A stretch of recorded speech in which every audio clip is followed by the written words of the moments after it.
Welcome everyone to East Meets West at the Vice. Today, the 17th of April, Eric Austin and Al Beatty are going to be talking about spinners.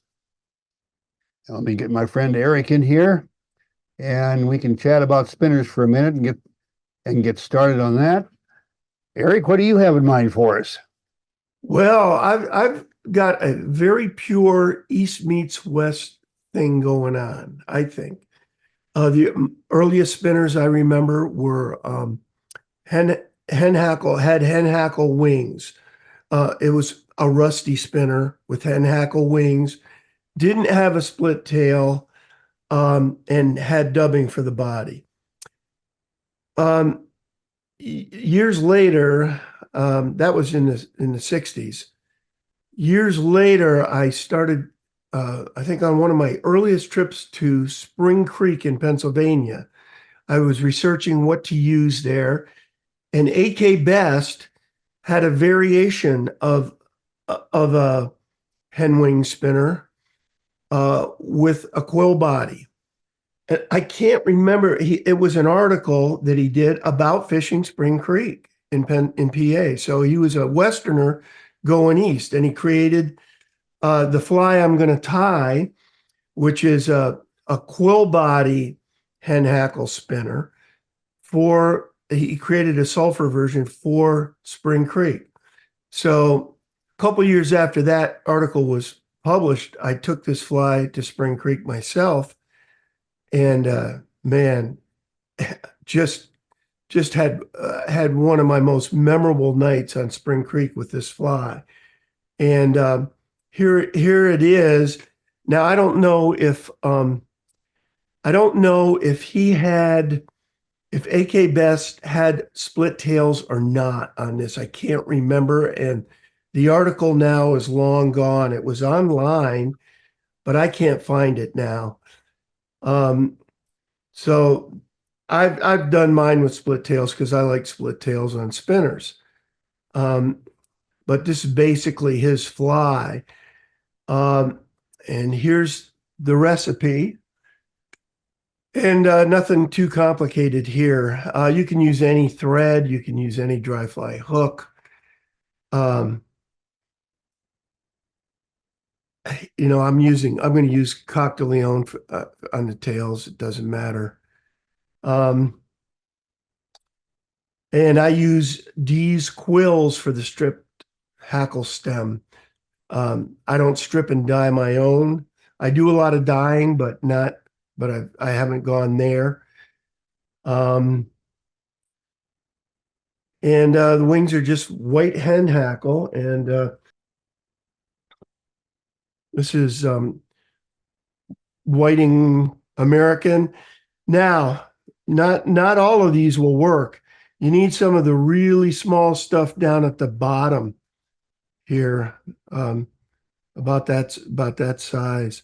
A lot of this is very large, would work for other things. I'm going to get started.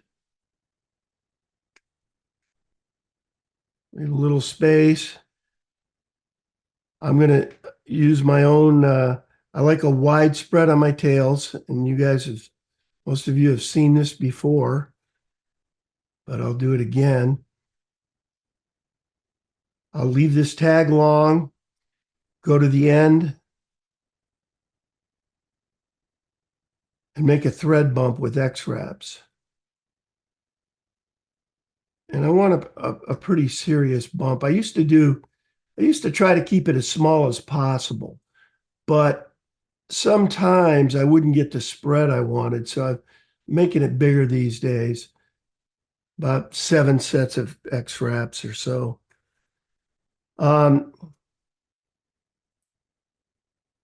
This is a piece of Coq de Leon I'm going to use for the tails. And I just bend it so I can get the number of strands I want, which is somewhere around 6 for this. It can be a few more than that.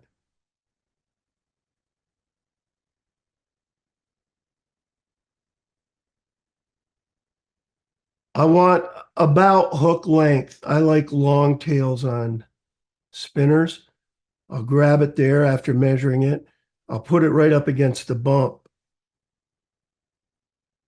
and tie this right on top.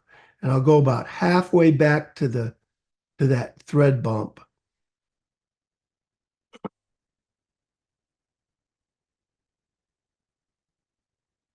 Split the tails into two more or less even groups. And then what I do is I like to hold this thread down at an angle and tie and start wrapping back towards the thread bump. The near tail fibers will go up as I wrap back because due to thread torque, and the far tail fibers will tend to want to go down, so I'm holding them in place. And when I get to the back here, I'll do some side to side pressure. And I get a really nice wide split this way, which helps with flotation. At least, do I really know the physics of that? And am I positive of what I'm saying? Well, I'm absolutely convinced. but I couldn't. It's like outriggers on a canoe. The way I look at it.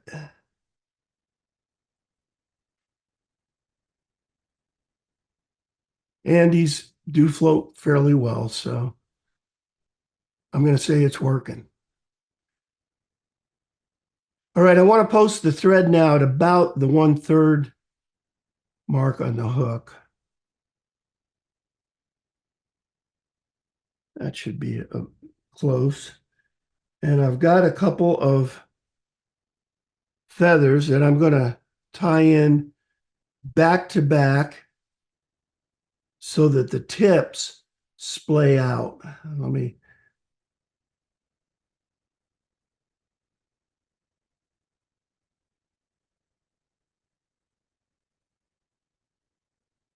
try to get them evened up. Let's see.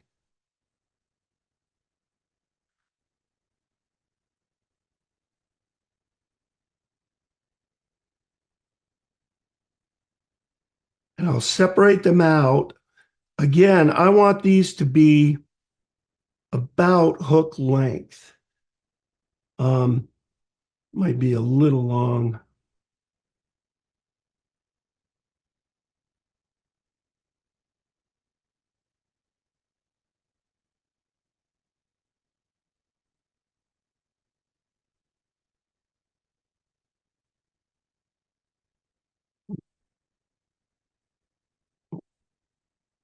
Want to tie these on right on top of the hook with a pinch.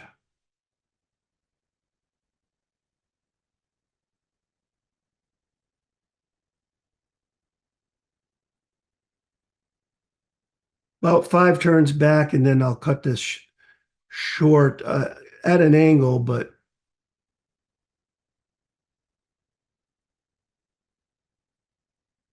the quill body itself will give me a taper, so I don't need to concern myself with the taper.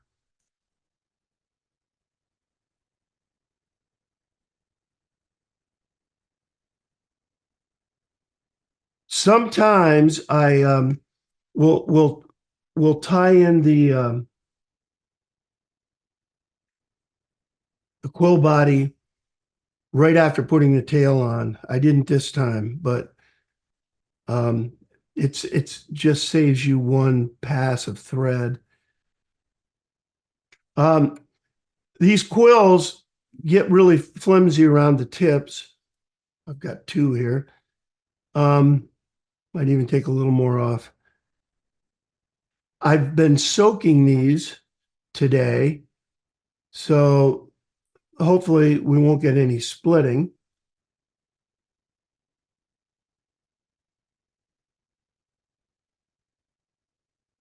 I want to show this technique, and just in case there's somebody here who doesn't use it, it's the right angle technique where basically this goes in at right angles to the thread.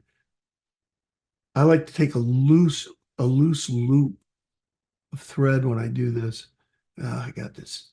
I got into this tail trying to show you this, but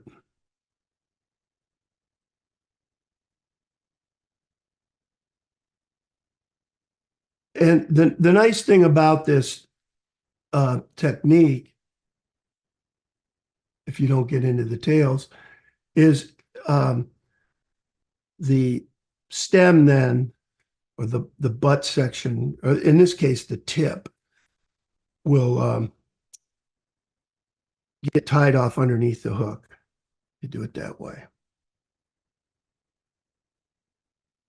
I want to get this first turn back as far as I can get it.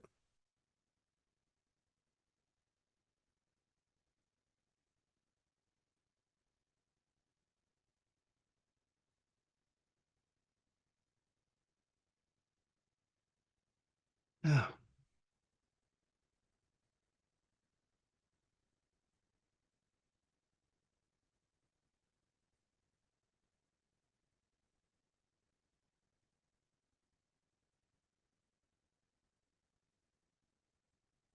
Pretty sure I should be able to get this side by side.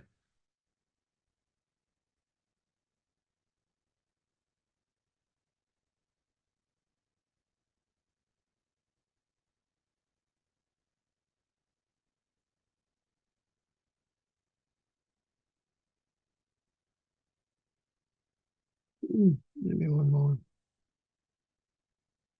Yeah.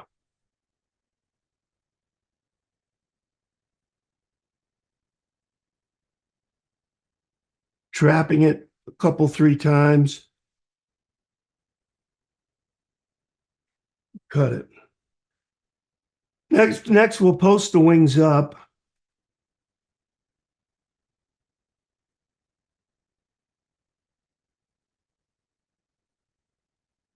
We're going to want them pretty straight up and down.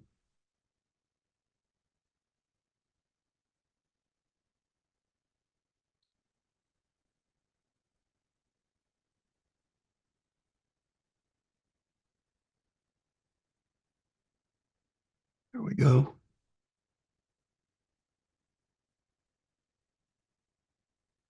So this fly has very flat, spent wings.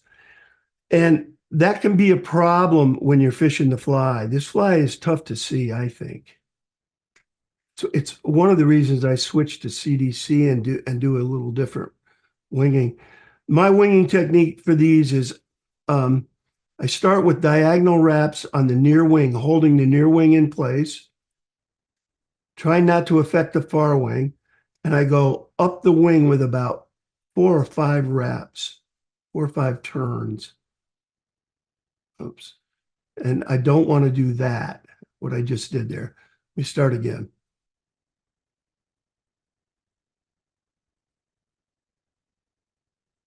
Very diagonal wraps up the wing,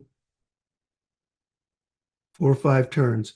Then one turn behind here, then hold this one out in place.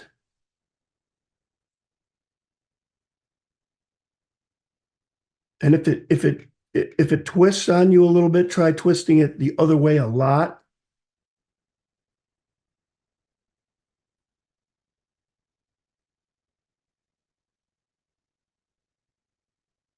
This is why you have to keep these wraps diagonal.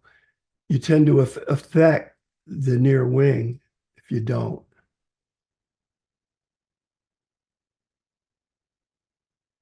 Which I've done. So I'll just take a couple more diagonal wraps there. Well, in that case, one did it.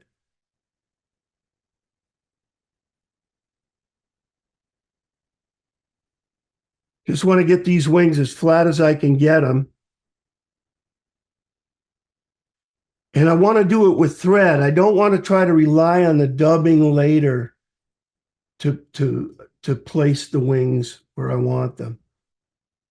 I might take a loop here.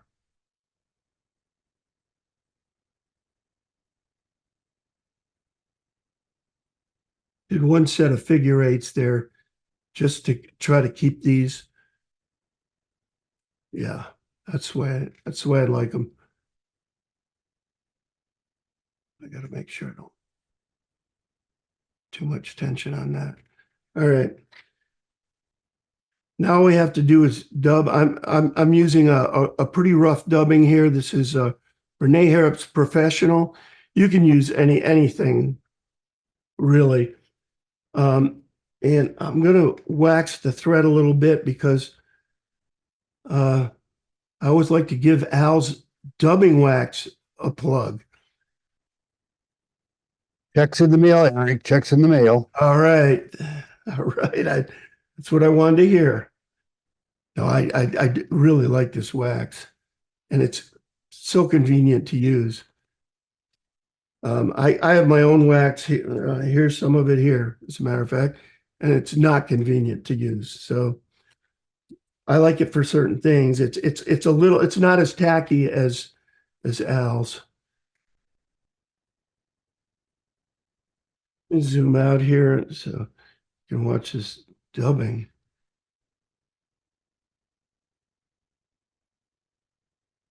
Which is clockwise this time.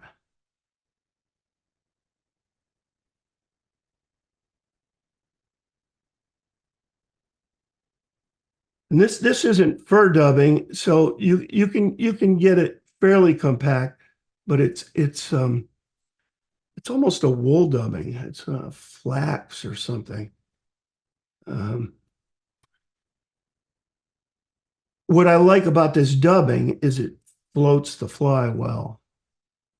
And that's why I use this stuff on this fly. Because there's not much here to float the fly otherwise.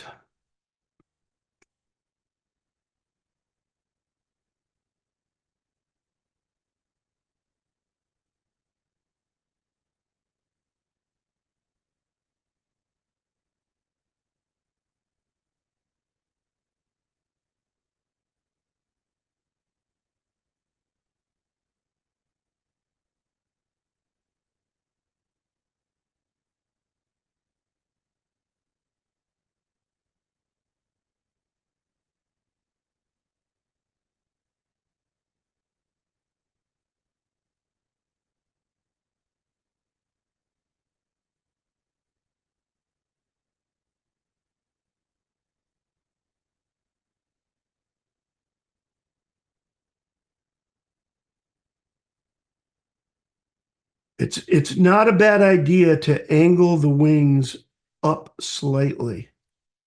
I always do it with CDC. To be honest, I've always tied these hen hackle wings very flat, but they're the only thing I don't like about these. They're really effective wings, but they get this.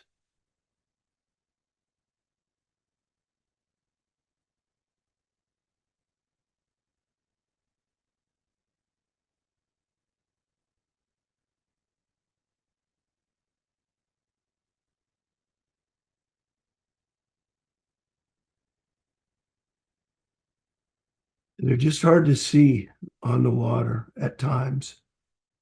You'd think white wings like this would show right up, but they don't.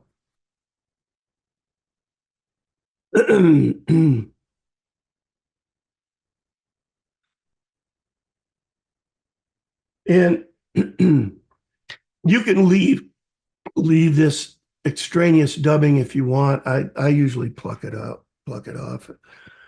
But anyway, there it is. That's an awesome looking fly. Oh, thanks. Thanks, Al. Yeah, it's boy, does it work. That's all I can tell you. At least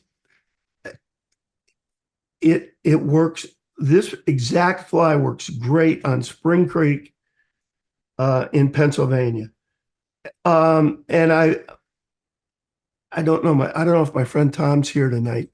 He had a cabin on Penns Creek for years, and he could speak to how well this works there.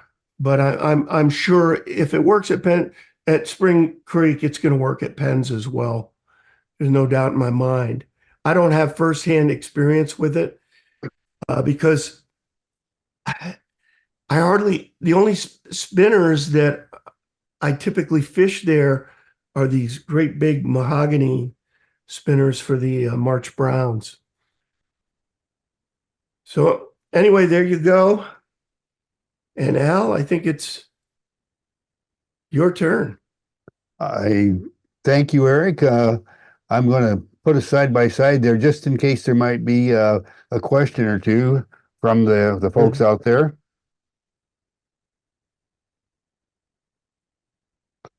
One of the things I wanted to point out to everyone, and I don't even know if they were noticing or not, but Eric is a master at the way he sets those wings slightly above the hook shank, and then uses the weight of the bobbin and his two fingers, one front, one back, to gradually lower those wings in place. And I don't care if he's putting on spinner wings like he just did, or he's doing a wet fly or a full dress Atlantic salmon fly. That's what he does, and he's a master at it. Watch it sometime. And if you didn't notice it, go back and look at the video on it. Thanks, Al. Yeah, I tried to make the way I mount wings kind of universal in a way. In other words, I do it the same way all the time, no matter what I'm doing. Dry flies, wet flies, doesn't matter. Spinners, it's the same thing. And I don't always nail them, you know. You're dealing with natural materials, and so you never know. But that's true. You don't always nail the material, that's for sure. Yeah, but for me, winging flies is the most fun thing about fly tying. I love putting wings on. Awesome. Any questions out there? Looks like you've got the message across very well, Eric. Well, we'll move into the one that I'm going to share. Well, let's see here.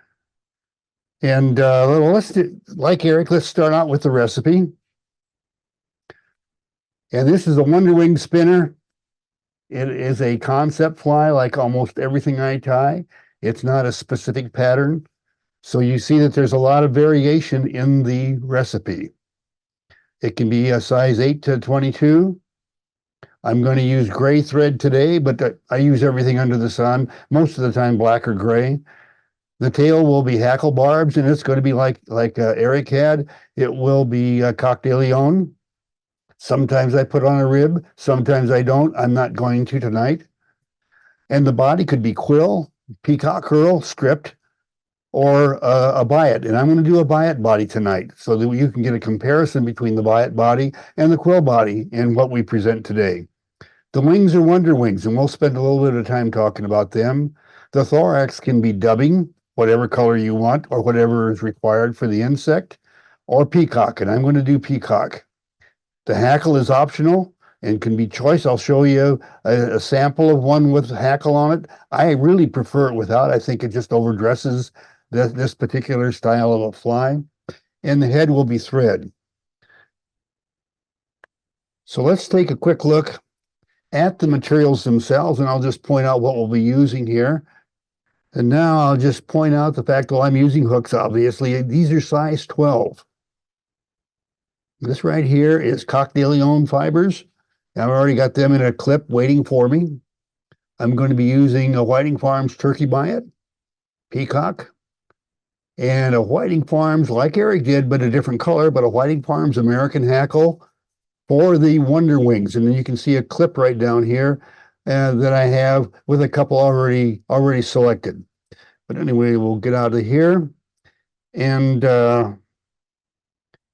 move over here because I want to share the fly with you. But before I can see anything, I need to change glasses. So I'll do that right now. And while I'm changing glasses, I'm going to let you all see what the fly looks like. And there it is. It's the Wonder Wing spinner. And I'm slipping on glasses. And you can see some very definite similarities between the one that Eric tied and this one. However, you can see that I've wrapped the biot so that it has the little ridges. And it's up to you which you want, whether you think it's important to do that or the other. But you can see our flies are both very similar. I mean, how could they be very much different? They're spinners, a mayfly spinner. This just happens to be different colored, and I did not divide my tail. So to get started with everything, let me just pull this one. Oh, wait a minute. I wanted to share with you. This is one that I tied earlier. I'll get that out of the way, and then I'll bring this one in. I tied this earlier, and it's got hackle. And I don't know about you, but I just think the hackle, well, it just makes it too darn busy. And the real spinner itself is really pretty well stripped down when it hits the water. So anyhow, I'll set that aside for now. That aside, let's get a hook into the vise.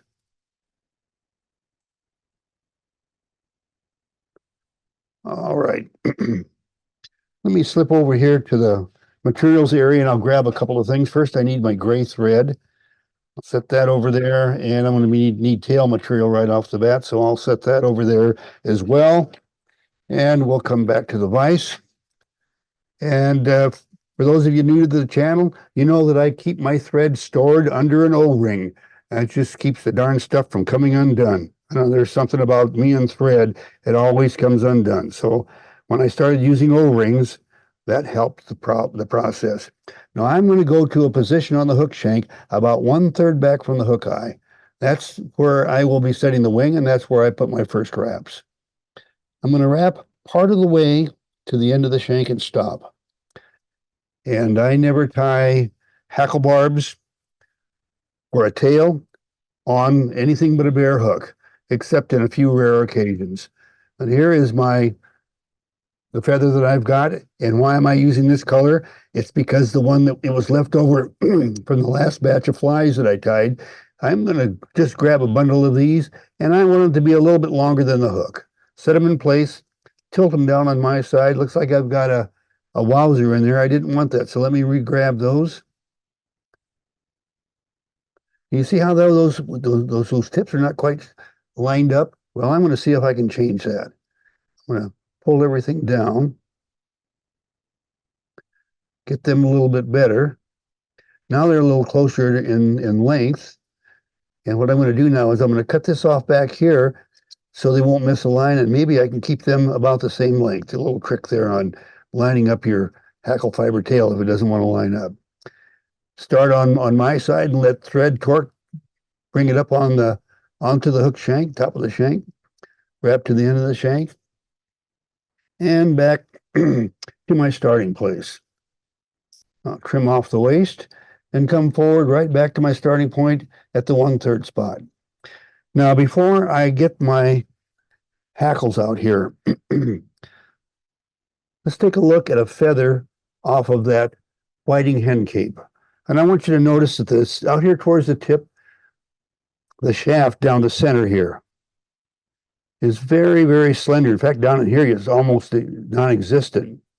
And you can travel along here and it stays pretty consistent until you get right there. It's kind of the dividing line between the fuzzy stuff and the non-fuzzy stuff. I know that's not a good scientific name for it, but that's what I call it.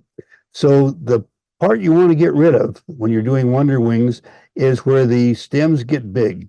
So right about here where I'm pointing, that's about where I will cut that feather and use it for a wonder wing. Well, I've already got a couple prepared for that, and I got them in a clip, and I want you to notice that I have them so they're opposing each other.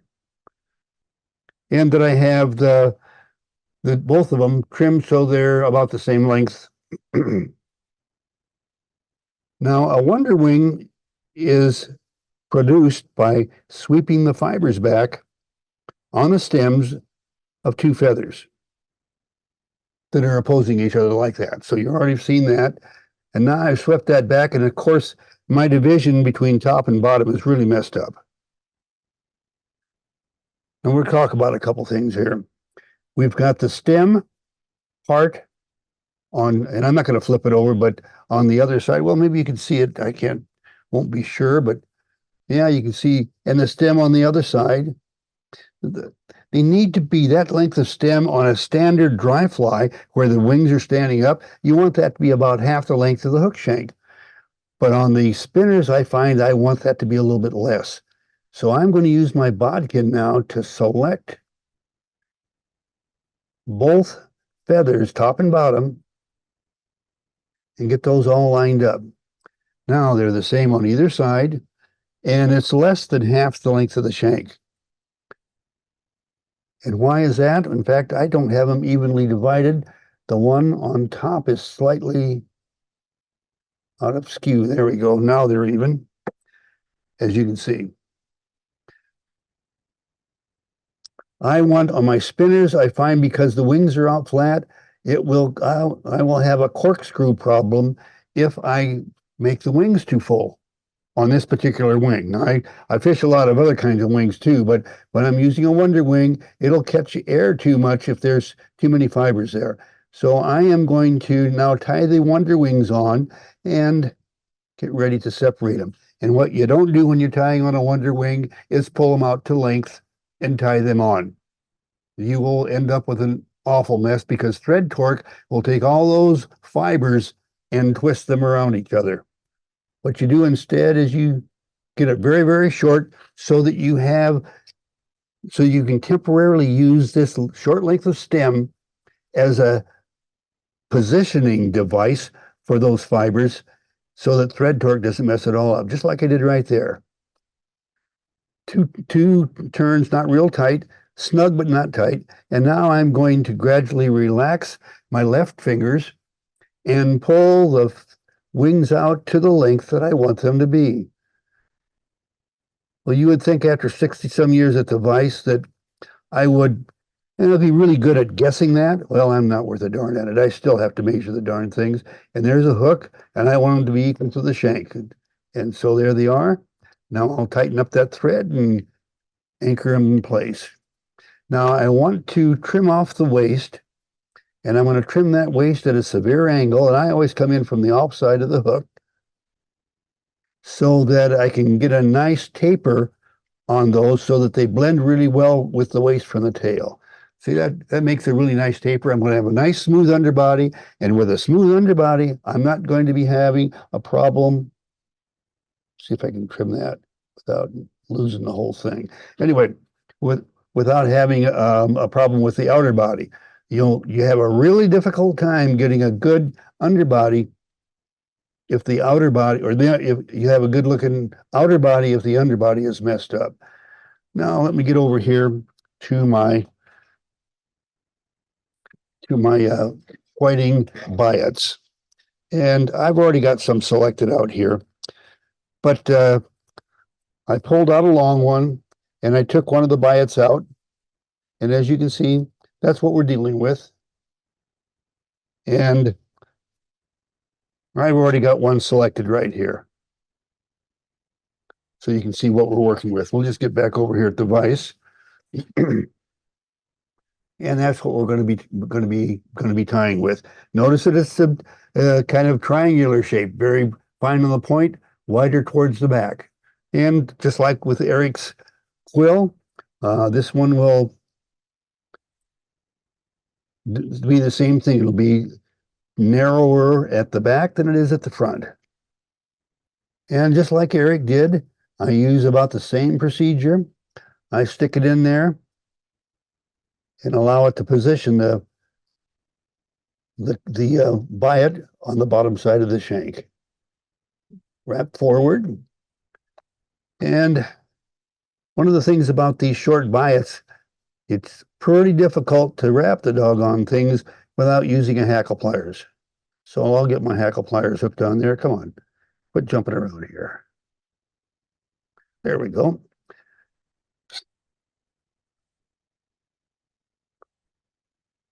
And we'll just start wrapping forward, taking our time. And notice that I am wrapping it with the ridge up. If I put the biot on flipped over, then the ridge would be against the body and it would be all flat. I kind of like the way they look this way. You're the fly tyer. It's up to you to make the materials do what you want them to do.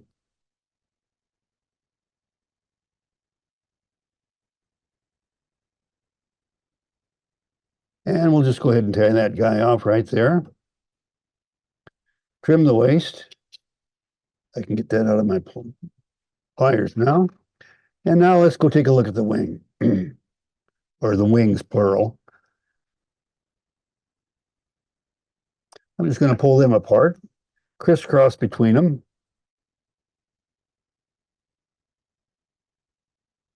Get them so they're down to the side a bit.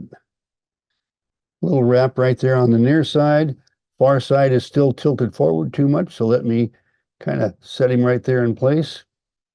Let's get rid of all this extra stuff here that's causing me trouble. Trim off each one. I want you to notice how I stuck that feather in between my two fingers. It's real easy to do that. And now when I bring my other feather up, real easy to bring the two back together, line them back up, put them back in the clip, because they're not waste, they're future flies. We'll just put them like that, and I'll put it back over at the materials area, waiting to tie the next fly. Now I've got a bad spot here where I did a bad job of trimming. You guys wouldn't believe how difficult it is to trim these darn things and get really close when you got a camera between you and your work. It just, well, just to show you what I'm talking about.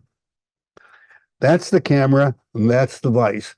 And that blasted thing just gets in the way all the time. I don't know what I'm going to do. I guess I'll just have to quit doing this Zoom stuff if it bothers me too much.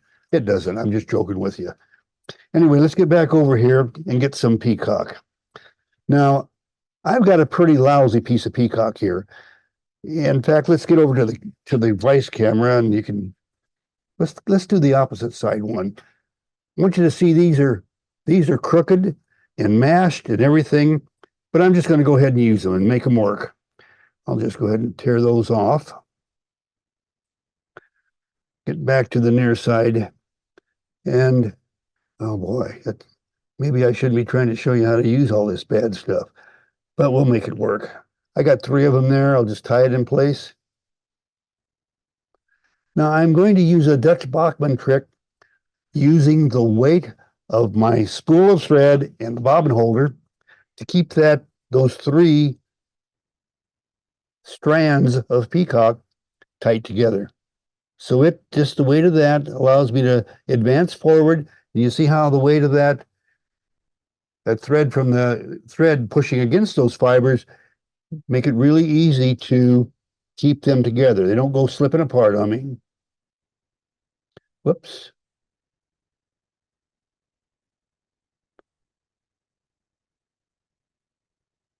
And I should be able to get one more turn there. Let's take a turn of thread. Take a turn, the second turn. I call that the tie wrap. And that just gives me a nice clean head and a well tied off fly without a lot of wrapping. Whoops. I just messed up there, so let's do it again.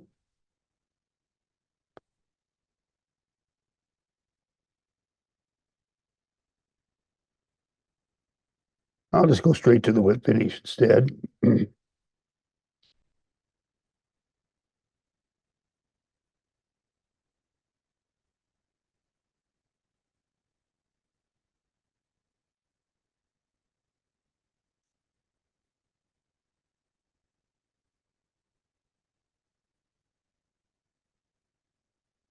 And I'll trim off that guy. And now let's take a look here. Like Eric, I like my wings to tilt up just ever so slightly. It floats onto the water a heck of a lot better than if you have them totally out straight. I'll guarantee you one of those wings, one or the other, let's take a look here. One or the other is going to be just a little bit different than its partner, and it will cause things to twist around. But if they're up slightly, what happens is they come down, they'll kind of do this little routine as they come down, settle on the water nicely, and do the job. Any questions? Well, that's gorgeous fly. Um, yeah, I've always thought that I could see the fly so much better with the wings tilted up a little bit like that. Well, I must admit that there's a few of the spinner types that I do kind of a combination fly. Who in the heck was it? I'm trying to remember. Back in the day from Jackson, Wyoming. Cannot think of his name now. Well, that happens to me a lot. Anyway, he tied what he called a convertible, and he would take a fly that could do several different things, uh, and take it to the stream with a pair of scissors. And anyway, he'd cut off the parts he didn't want. Well, often I'll tie that fly with a tuft of CDC feather, stick it up there, and it'll do two things. It'll make it land really nice on the water. It doesn't change the profile to the fish very much. And if I don't want it, it's real easy to clip off while I'm on the water. Cool. Any questions out there? I'm sorry, another Eric. another thing I noticed about that fly, and you had no problem with it. Every time I've ever tied Wonder Wings, um, trying to clip that little bit off and not clip the fibers of the wing. You know what I'm talking about? I do. That I've only been tying those for thousands of dozens. So yeah, I've done it a couple times, but I messed them up a few times getting started. Yeah. Now I would like to show you one thing. I'm going to stay on the side by side, but with Wonder Wings, I am going to show you a trick that's really especially helpful if you're fishing the more divided up wings. Let's say like an Adams, a Wonder Wing Adams. You take a little bit of this, very little bit of this UV, put it right there. You don't want much, and give it a shot. You won't see much of anything there. You won't believe how that little spot will catch the light. Now, does it make any difference to the fish? I don't know. I just seem to catch an awful lot of doggone fish with it. Oh Now, just man, that that's little great. spot will catch a little flash of light every now and then. Now, whether I'm kidding myself into believing that it's worth doing that, one of the things that will happen is that little spot also strengthens the very end of that wing.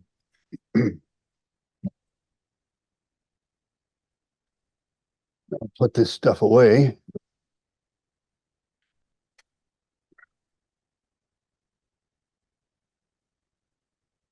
Uh, I just like to say a little something. I've just spotted my friend Tom Wilson here. He's not visible. He's invisible. Oh, Oh that's no. Dot Wilson. Well, that's Dot is his wife. He must be using her phone. Oh, Oh, I'm there actually he is. using her laptop. let's get you and I out of the picture because we've done our tying and we can get everybody else. Let's see, remove spotlight, and then we'll get in with everybody else so we can all chat. There we go. Now we can all see each other and chat and so forth. Yeah. Hey, Jay Lee, welcome. Hey, Jay. Yeah, a And little Mike about Wilson, Tom. welcome. Tom, I fished a ton with Tom, both out west and especially at Penns Creek. Um, and Tom is wonderful fly tyer and a master fisherman. He outfishes me constantly. But that's not particularly hard to do. Anyway, it's good to see you, Tom. Um, I'm sorry I can't join you at Penns Creek this year. It's killing me, but I'm missing you already, man. And I'm enjoying these sessions. Rick gives me way too much credit. I don't consider myself a good fly tyer at all, but I find the more information I can learn to try to make my time better. And I find this forum is excellent for that. So you guys keep up the good work. Thank you. Thanks, Appreciate Tom. your kind words. That's it for this week, folks. Thank you so much for joining us. For now, it's a wrap. Until next time.